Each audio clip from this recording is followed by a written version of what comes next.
Jay's top 5 sci-fi reads of 2025 were The Mars House. Apologies, I haven't bought it in hard. The paperback isn't out yet. The Mars House, which is a really beautiful sci-fi romance, an unusual sci-fi romance, but set in a really detailed colony on Mars, lots of issues about immigration and politics. I loved it. Then everyone's been reading the Three Body Complex this year, right? But I read the Three Body Complex trilogy. Not you.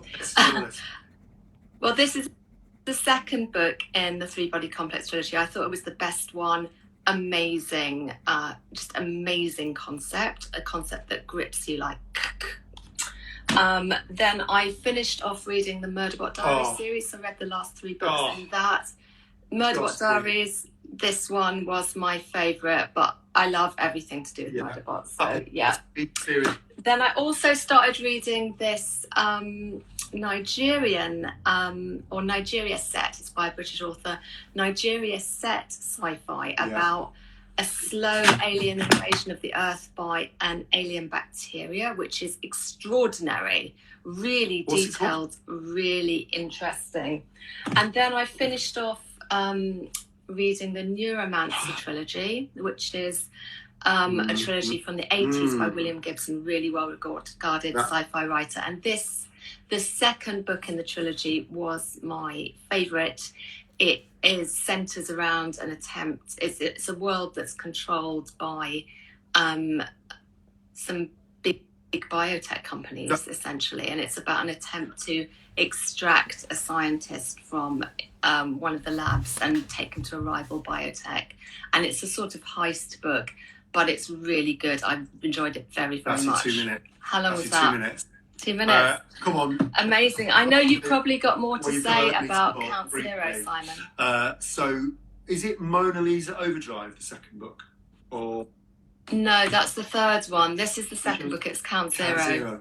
I love Neuromancer. I wrote one of my bits of my degree on Neuromancer itself. So I think I read Neuromancer 8 times, something like that. So I know it really well. I really, really like Count Zero and Mona Lisa Overdrive as well. But yeah, amazing books. Murderbot, if anybody watching this has not read Martha Wells' Murderbot, it's about... I'm telling everyone you have to read Murderbot. If you don't read Murderbot, you haven't got a soul. Even if you don't like sci-fi, you will love Murderbot. And there's a big Apple TV show coming. So there's been, lots of chat about the casting of that. So that'll be interesting. I mean, I like Alexander Skarsgård, however you pronounce his name. I thought he was really good in Game of Thrones.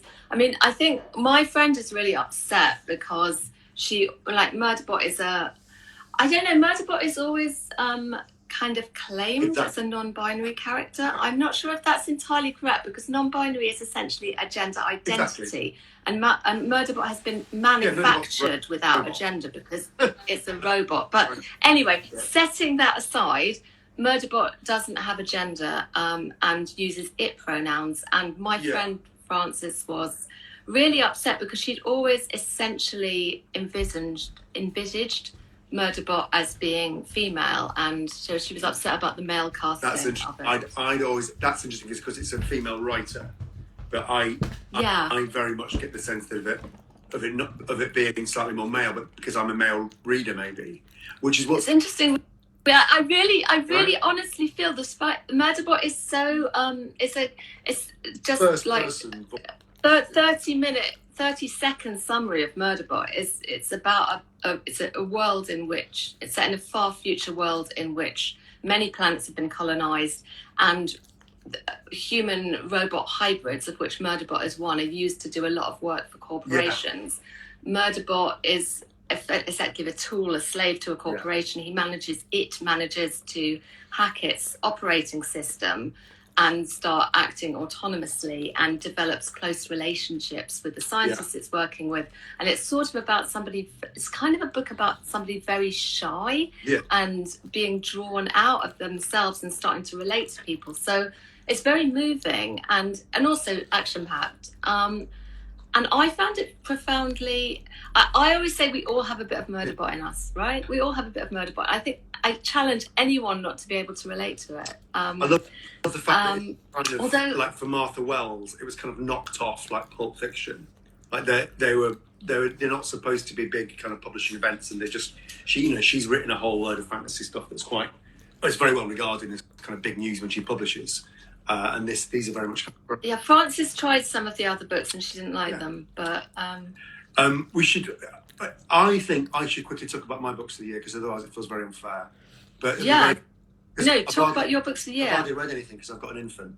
That's the point. But that's okay. Just talk about the books instead of the top books you've read this year. Talk about the books you've read this year. Book of the year. So that was The Ninth House that you bought for me, which I just thought was astonishing, and I can't wait to read more of it.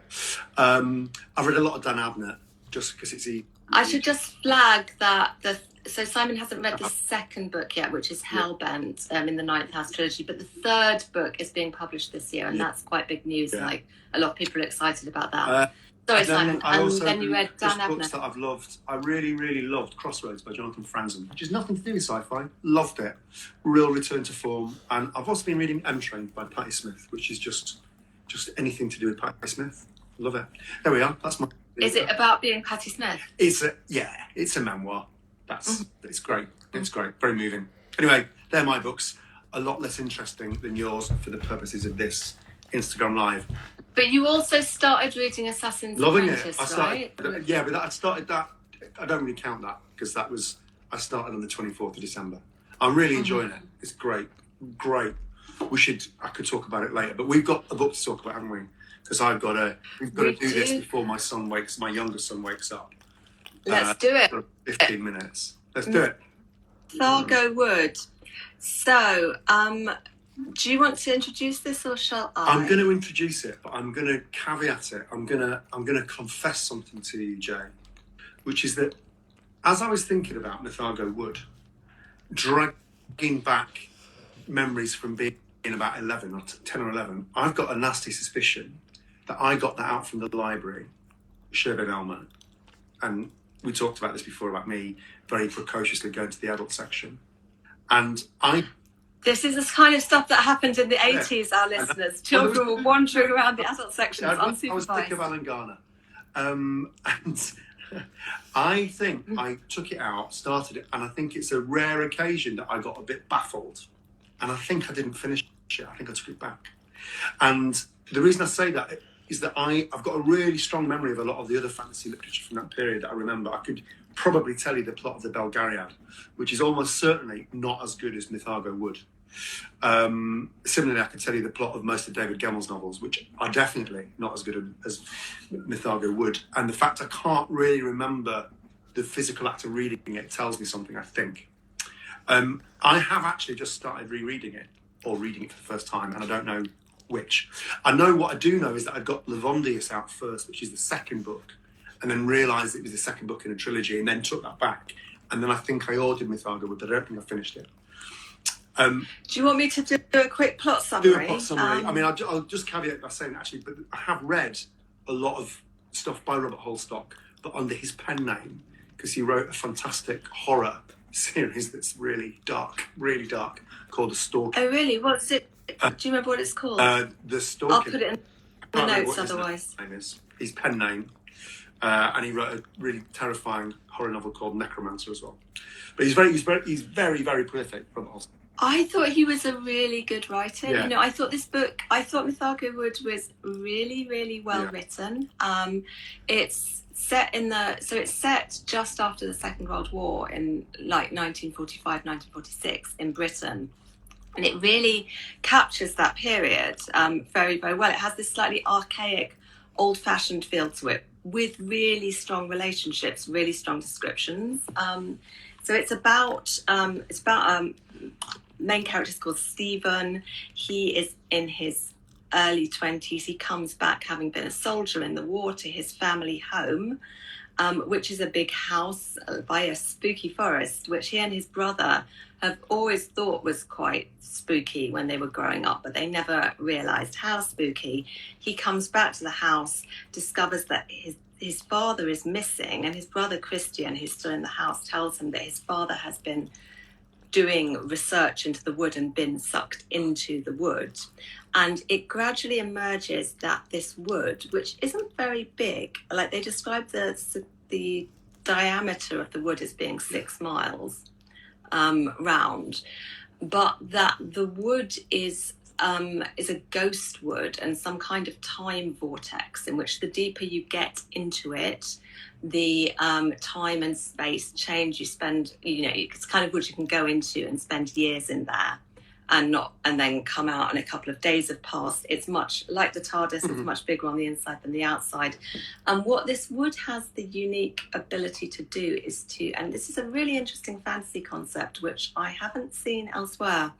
It has the ability to generate these things called mythagos. So Robert Holdstock's idea is that a mythago is something which is carried in the collective psyche of the people of a land. So it's a hero figure like King Arthur or like Robin Hood. He describes them as having been generated in response to the people's need for a hero when they were being invaded by outside colonisers. Trauma, isn't it? That's what I do remember about it, if I've read it. But it's a trauma, like a trauma response. Trauma, which I think is very response to trauma. It is really interesting. It's interesting about invasion. It's interesting about colonisation. So, King Arthur was famously a king who fought against the Saxon invaders on behalf of the ancient Britons. Robin Hood fought on behalf of the Saxons centuries later against the Norman invaders. So, it's the idea that the mythago is generated when you need it, and it can be, and this wood has the ability to regenerate them. So everybody who goes into the wood kind of generates their own King Arthur out of the collective unconscious. It's quite Jungian. So what we end up with in this book is like one of the mythagos is Guinevere. She's not actually called Guinevere. She's called Gwyneth. Yeah. But she's like King Arthur's Which is Guinevere. is the Welsh name for her, I think. Yeah, Gwyneth. And both the brothers generate, and the father, like all three of them generate a different Gwyneth, and they all fall in love with her, and they all get confused about which Gwyneth is their Gwyneth and start fighting over her. It's quite interesting fantasy concept. So yeah, that's what happens, and it's very detailed in terms of the relationship between the brother and the father and the narrator, and the tensions and dynamics between them.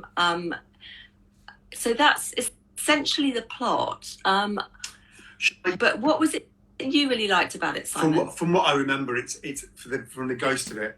It's entirely that, and it sits. Again, bearing in mind that I encountered this book when I shouldn't have been reading it. As in it's not. There's nothing in it that's graphic from my memory, if I have read it at all.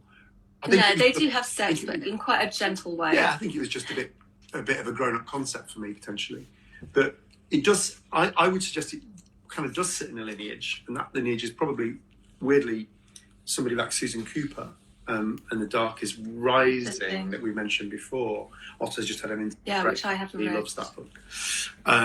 So I think, and it's particularly British, I think. It sits in a very British in its atmosphere space, and it's certainly not high fantasy swords and sorcery. But also, I think the other reason I'm interested in talking about it, and actually, what I wonder, Jay, if we might, when we finish this, stream, we might revisit this when I've read it and refresh my mind. Yeah, definitely. But Robert Holdstock is one of those writers who has been forgotten already very fast, and I think, and he's so good. He's so good. Yeah. Actually, when I posted on Instagram, I saw one other person who'd read Mythago Wood. I was like, hey, friend. Yeah. It was. I remember reading White Dwarf magazine, that is why I love read it, because White Dwarf Games Workshop's magazine used to have a column called Interzone that was about fantasy fiction. So before it became a kind of catalogue for Games Workshop for Warhammer, when it was actually a kind of fantasy mag. So I think I read about it in that. I think now I'm piecing it together, and that's when I got it out, and then I was like, I didn't get it. And he died in 2009, I think. We'd have to check that, but he died very suddenly, Robert Holdstock. Yeah, I think he didn't complete Yeah. the Mythago Wood trilogy He- again. I think he's a bit of a Gormenghast Yeah. in that. But he won a big award. He won Yeah, he the was- World Fantasy Award for Best Novel, Yeah. I think, in his and well time. regarded in his time, and he made a good living. He also, as I say, he wrote ghost writ books. I think he ghost wrote. Anyway, he ghost wrote a number of novels. As I say, he had a very active writing career under different seasons writing horror. And I'm interested because, of course, the fact is most people don't know who the heck he is. And that's, because he died before Instagram, social media, before... Yeah, he hasn't really consolidated his reputation. However, I thought this was a really beautiful book. It was very clear and it had a great story, great characters, great relationship, really interesting concept. The only thing I didn't like about it, my caveat about it, and this isn't really a dislike, it's just where maybe it got a bit ambitious, is when the brothers... So basically his brother goes into the wood and he goes in seeking his brother who has kidnapped his Gwyneth, thinking she's the brother's Gwyneth or something. And eventually finds his brother and they go very deep into the wood. And at this point, like up until the point where it was just Mythagos, these specific Mythagos being generated, the Green Man, Robin Hood, Gwyneth, Arthur, I was on board with the fantasy concept. Once they get deep into the wood, they start to encounter, the wood goes on forever and ever, there's an oak vortex and a time vortex. They start to encounter all these like ancient tribes of Britain living there, who don't seem to be Mythagos, who are just these tribes who live there. And at this point, it started to get a bit Doctor Who for me. It started to get just a bit like, this is just a concept which allows him to explore every period from history. So they meet cavemen, they meet Celts, they meet Vikings, they meet Danes, they meet people from the First World War, they meet, all kinds of people. And it slightly reminded me of one of those, did you ever read The Stick of the Dump? As a child? Never liked it. Never liked it. It's a children's book where somebody, like the child, encounters a caveman. It got like a little bit Stick of the Dump for me at this point, where he was just meeting endless tribes. Because I honestly can remember that, and as I say, I got this strange double relationship with this, whether I have read it or I haven't read it, or what. I mean, again, that resonates so strongly to me, Dan. So I just need to revisit it. Really. It's so funny. It's so funny when you're not sure whether you've read a book before. Have I told you about my really, really super weird and head freaky Gormenghast experience? No. We've got...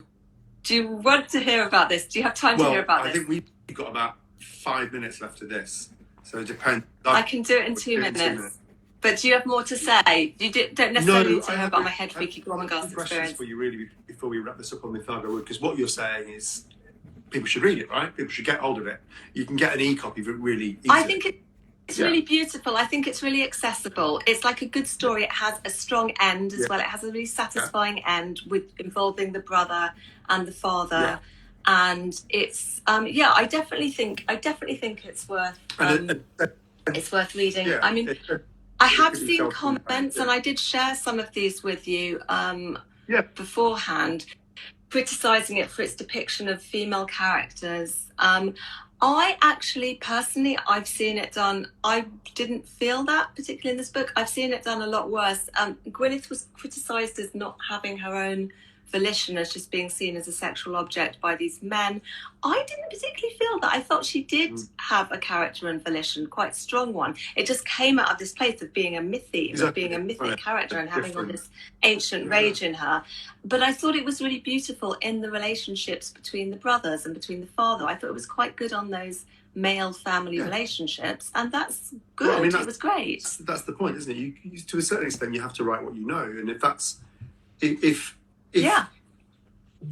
assuming that this isn't kind of throwaway pulp fiction, there's nothing wrong with that. We talked about Michael Moorcock. It's not. know, actually, it's really beautifully written. Novel, like it's right? written really well. From my memory, it's a literary novel. It sits in the literary. Definitely, it's beautiful description of the woods and of the kind. It's very, and there are these amazing descriptive passages where, for example, there's a passage where the oak trees start breaking into the house and all these roots are growing into the drawing room, and it's really evocative. So look, and creepy. As I was saying, if we're kind of trying to frame this in the context of the 80s and 80s fantasy, Robert Holdstock wrote Pulp Fiction under a pseudonym. That's the point. So we know that isn't the case. So therefore, it's always going to be a vehicle for exploring something else. Literary fantasy and literary science fiction are always vehicles for exploring ideas.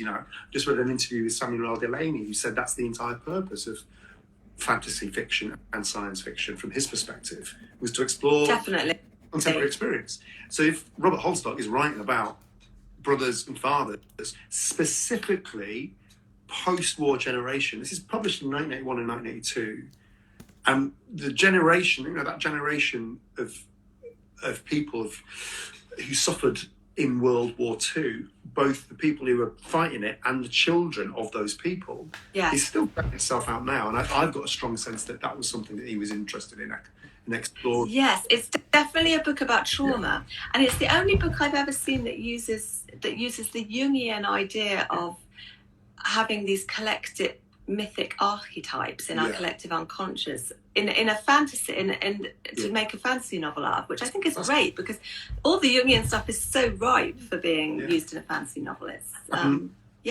So I think probably keeping this to what we said, which would be 20 minutes, we're slightly over. I think... Sorry, Otto, let's stop. Read Mythago Wood. We like it. I liked it. Quite quick, easy, well-structured read that does become a bit... you do meet like every ancient Britain tribe. But that's interesting. Like,